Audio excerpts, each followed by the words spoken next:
Here we are next morning. Let's take this rubber strapping off.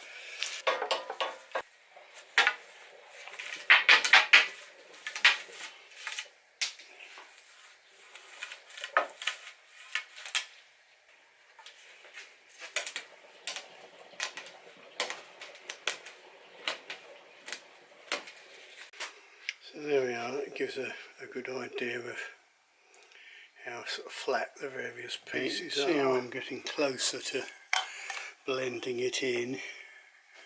The actual squeezed out glue provides a sort of useful guideline and helps stop you digging into the parent wood. But of course where you're gluing something flat onto a curve, then you always get this sort of fillet of glue that's difficult to blend in. You just have to keep going and it gradually pop off until you are blended into the wood, but you normally do have to just slightly touch into the parent wood.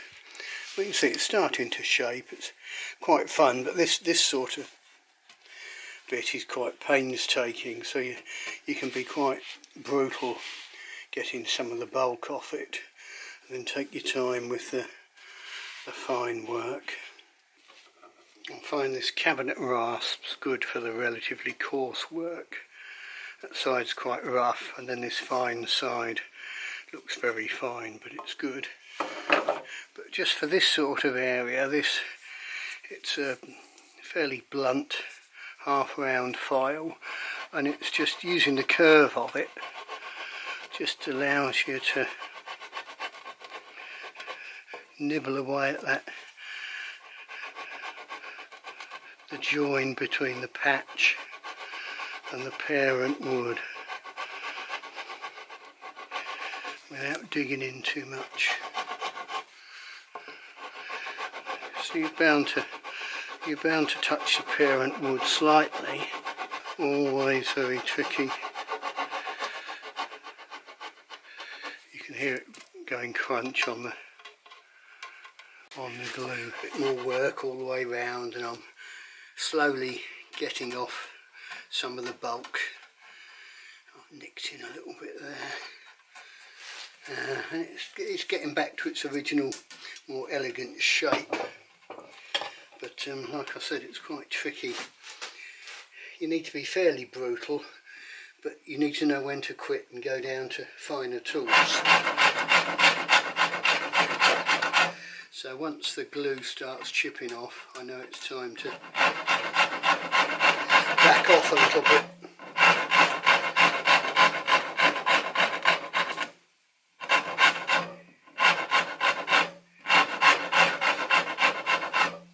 Nice coarse rasp, this one.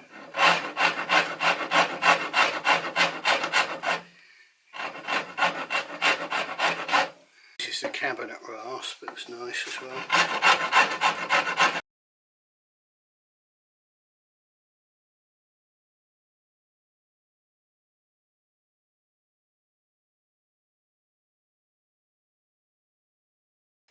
Right, I've tidied it up a bit, still not entirely finished, strung it.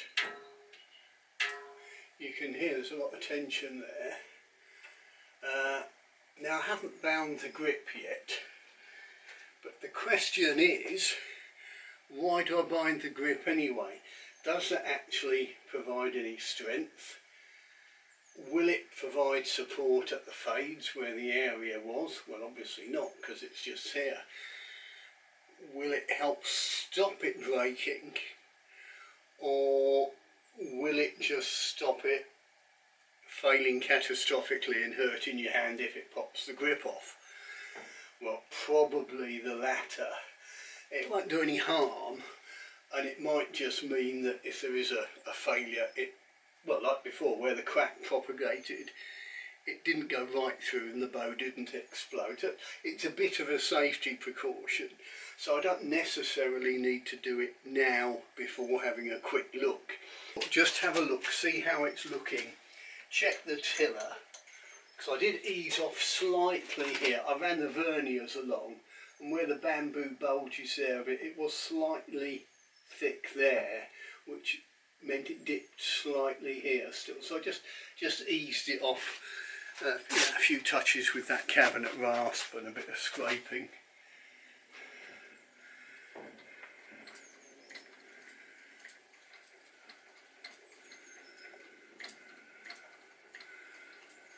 Well, that's looking all right.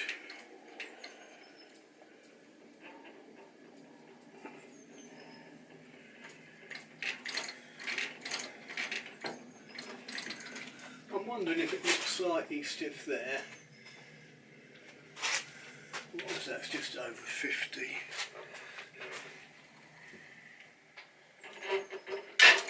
Oh, something happened.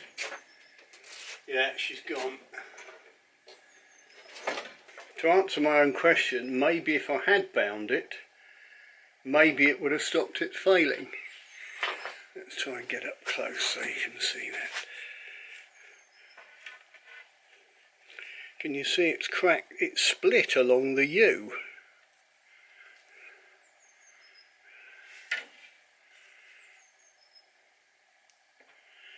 And the glue line's gone. Right, what I'll do is I'll get my palette knife in here and just ease it off.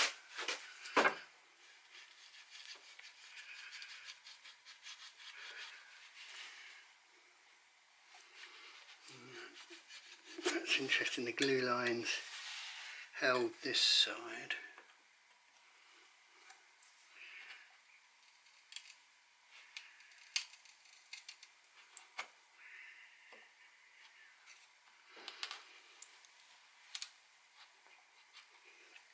Let's get a wedge in there. A wedge cut from a V-splice. Give that a little tap.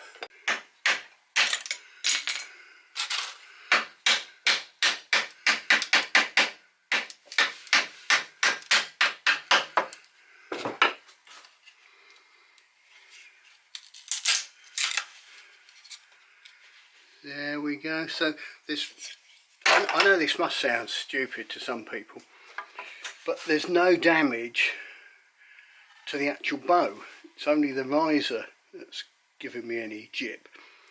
So it's a bit like when, like in the picture, the still picture in the previous video, where that walnut riser just split. So this U wasn't satisfactory for that application. But all is not lost by a long way. So it's just rinse and repeat. The ash here is still perfectly good. So I'll probably just sand away this U, or carve it away with a spoke shave on the sanding belt. So that won't be too much work. Replace the U slat with a slat of ash, which I have tons of because I've cut loads of ash slats for backing strips. Tiny bit out there which is a bit irritating, but that won't matter.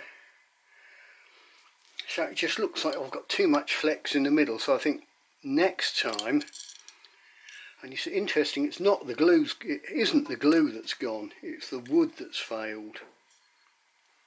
So yeah, not wrong with me glue, lad. So yeah, we'll do that. Replace the U with ash, bind the grip this time. So this will be, it'll be a bow that's been repaired, I think, or something like that. Well, I hope you're having as much fun as I am.